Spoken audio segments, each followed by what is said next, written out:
Bismillahirrahmanirrahim. Assalamualaikum warahmatullahi wabarakatuh.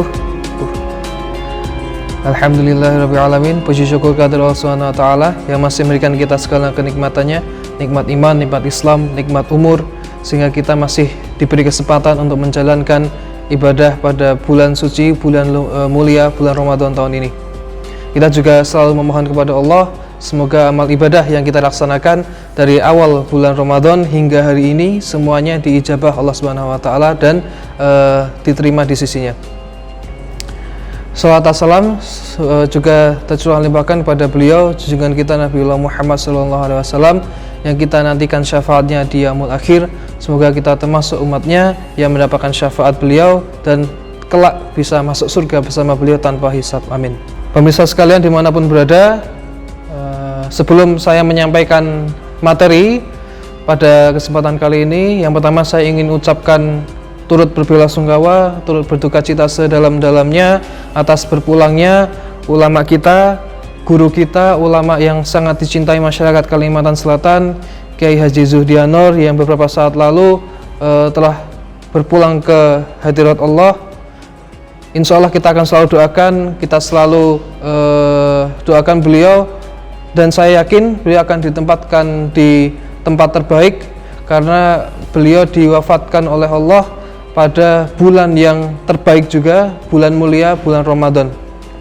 Ini juga bagi kita yang masih hidup di dunia sebagai peringatan bahwa tidak mengenal siapa kita, tidak mengenal di mana kita berada, sedang melakukan apa, usia kita berapa. Jika kita memang sudah ditakdirkan Allah untuk berpulang, maka kita akan berpulang.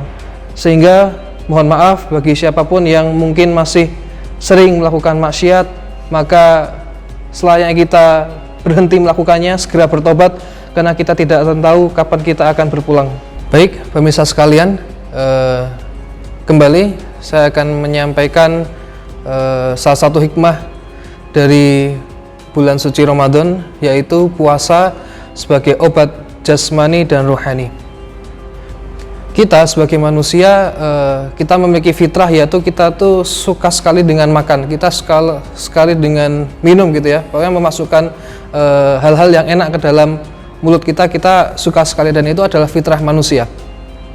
Tapi di bulan puasa ini kita dibatasi. Kenapa? Karena sejatinya ketika kita makan atau minum berlebihan, itu tidaklah baik buat tubuh kita. Ada orang yang bilang kita itu hidup untuk makan, itu adalah hal yang keliru. Pun juga jika ada yang bilang kita makan untuk hidup, itu juga saya pikir kurang tepat. Ada hal yang lebih sesuai, bahwa ketika kita makan, ketika kita minum itu untuk membuat kita atau membuat tubuh kita itu kuat, sehingga dapat mensupport kita untuk melaksanakan ibadah.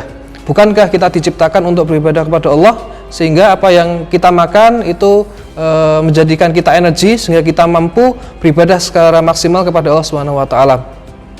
Secara medis, ketika kita terlalu banyak makan, perut kita penuh, itu akan cenderung untuk menimbulkan berbagai macam penyakit yang banyak sekali kita ketahui. Penyakit-penyakit itu apalagi ketika kita makan berlebihan bisa menjadi obesitas dan sebagainya. Itu hal-hal yang kurang baik bagi kita.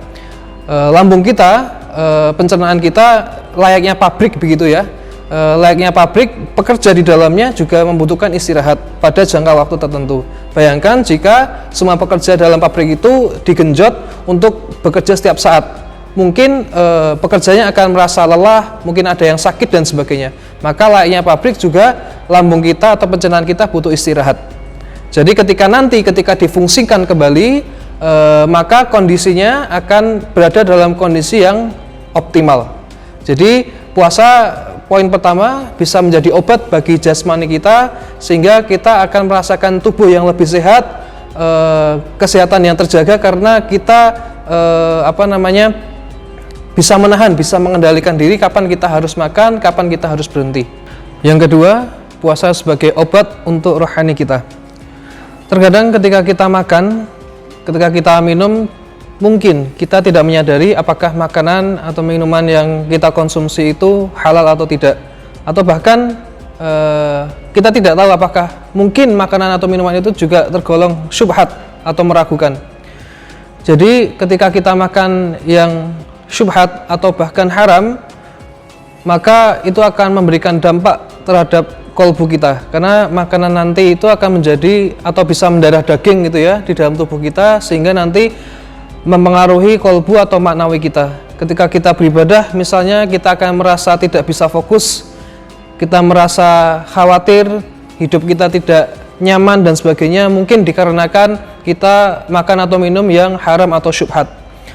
Maka dari sudut pandang ini, puasa mengajarkan kepada kita untuk kita harus berhati-hati terhadap apa yang kita konsumsi, dan puasa untuk menghindari hal tersebut kita disuruh untuk menahan gitu ya, menahan dalam jangka waktu tertentu. Kalau di Indonesia itu sekitar 13 jam untuk tidak makan, untuk tidak minum, sehingga kita bisa memaksimalkan tubuh kita untuk ibadah. Sehingga dalam sudut pandang ini, puasa juga bisa dijadikan sebagai obat untuk rohani kita, obat untuk maknawi kita, untuk menghindari hal-hal yang haram atau syubhat masuk ke dalam tubuh kita, sehingga nanti dapat berdampak buruk terhadap ibadah yang kita laksanakan. Oke pemirsa sekalian, dimanapun berada, saya pikir cukup untuk hikmah puasa pada kesempatan kali ini. Semoga ada manfaat yang bisa diambil. Jika ada kesalahan, itu berasal dari diri saya pribadi. Sampai berjumpa kembali di program Banua Learning by Sharing, berkah Ramadan bersama Banua pada episode selanjutnya. Assalamualaikum warahmatullahi wabarakatuh.